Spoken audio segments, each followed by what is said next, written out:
Can one name encapsulate the depths of human depravity?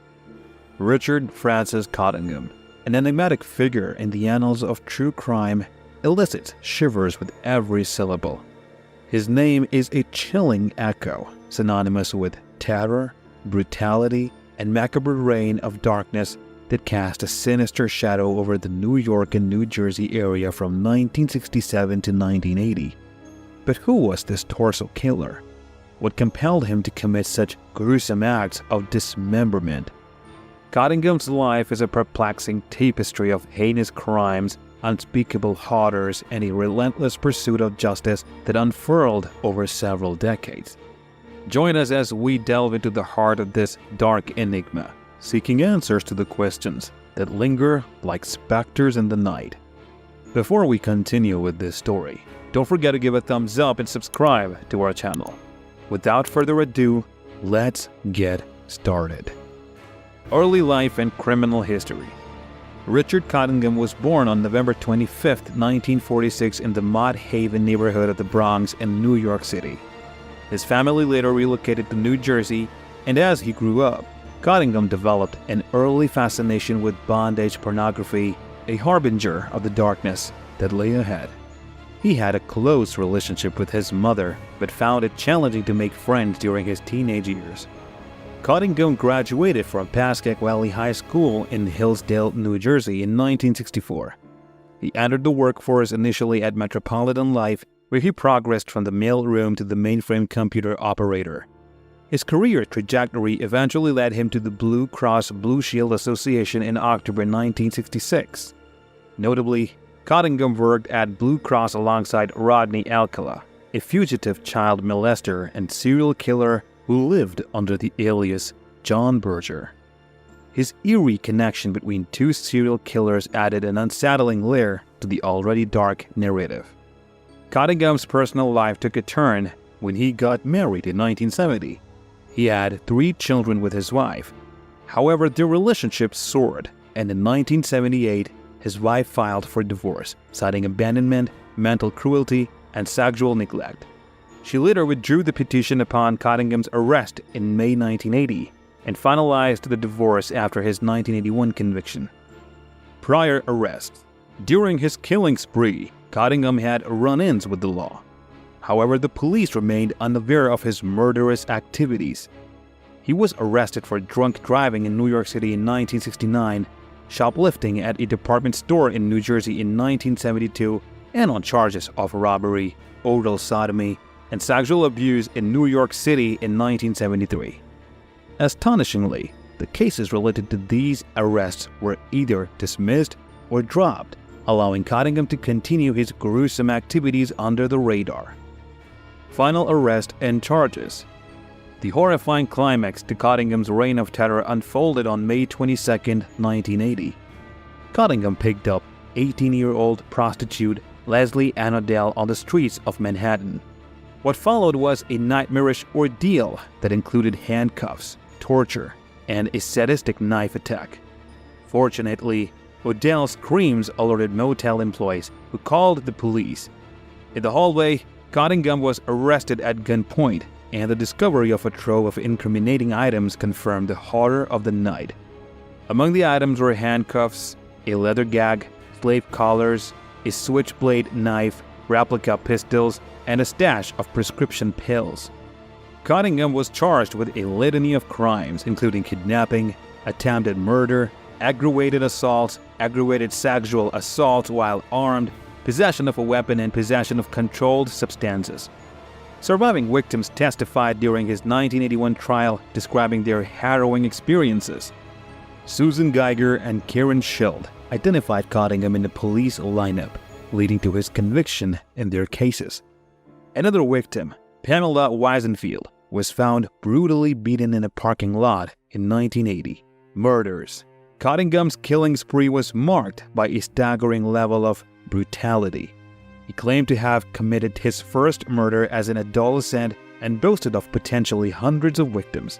His targets were predominantly female sex workers, and his reign of terror spanned across multiple states, including Florida, Connecticut, New York, Pennsylvania, New Jersey, and Baltimore. his modus operandi was chillingly consistent. Cottingham would approach his victims in bars, drug them, and transport them to remote locations.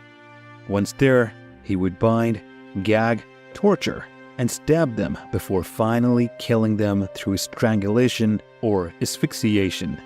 As if his actions weren't horrifying enough, Cottingham would often take trophies from his victims, such as jewelry and personal items, further deepening the horror.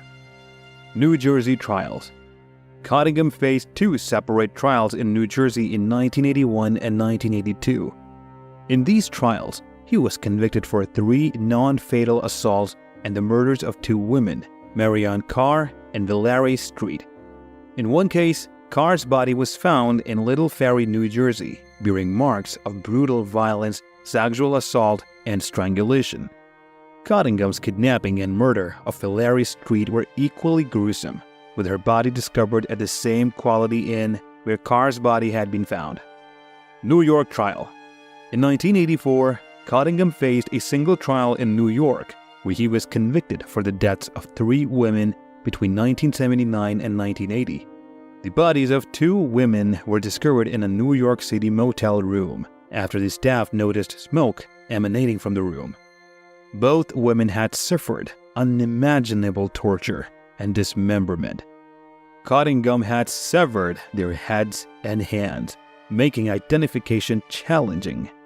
The 2 victims were identified as D-Day Goodarzi and an unidentified woman referred to as Manhattan Jane Doe.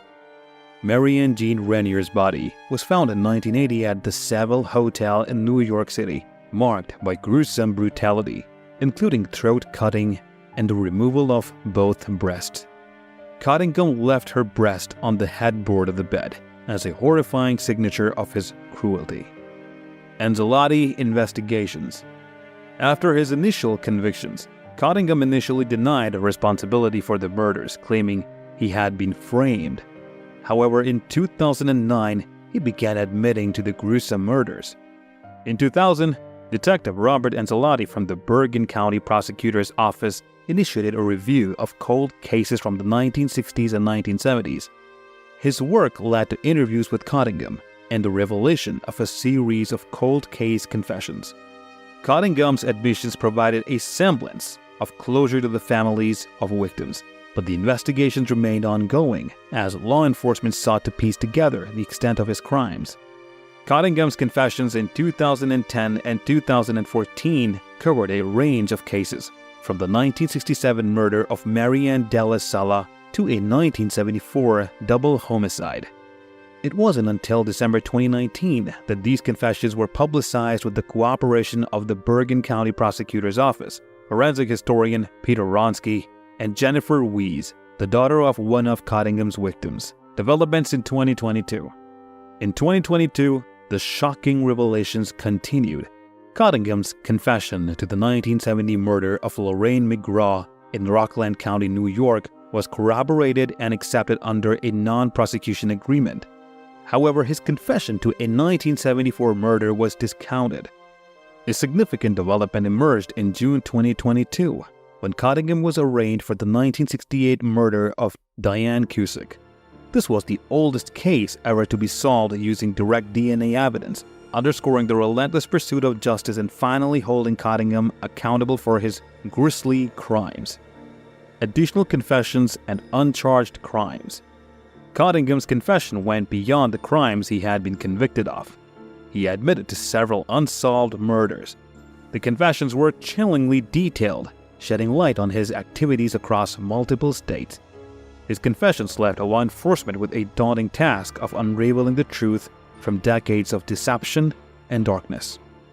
In the end, the name Richard Cottingham, the torso killer, will forever be synonymous with unspeakable horrors and a chilling testament to the depths of human depravity.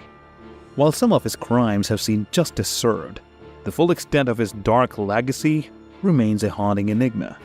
The tireless efforts of law enforcement and forensic experts continue in their quest for truth and justice for the victims who fell prey to this real-life nightmare. Our hearts go out to the families of the victims, who have endured unimaginable pain and loss. We honor their strength, resilience, and the enduring love they hold for their loved ones. It is their quest for justice that propels the relentless pursuit of truth in the face of darkness. If you found this video as riveting and thought-provoking as we did, please support our channel by giving it a thumbs up. For more compelling true crime stories and updates, be sure to subscribe and ring that notification bell. Thank you for joining on this journey into the heart of darkness and for remembering the victims whose stories should never be forgotten.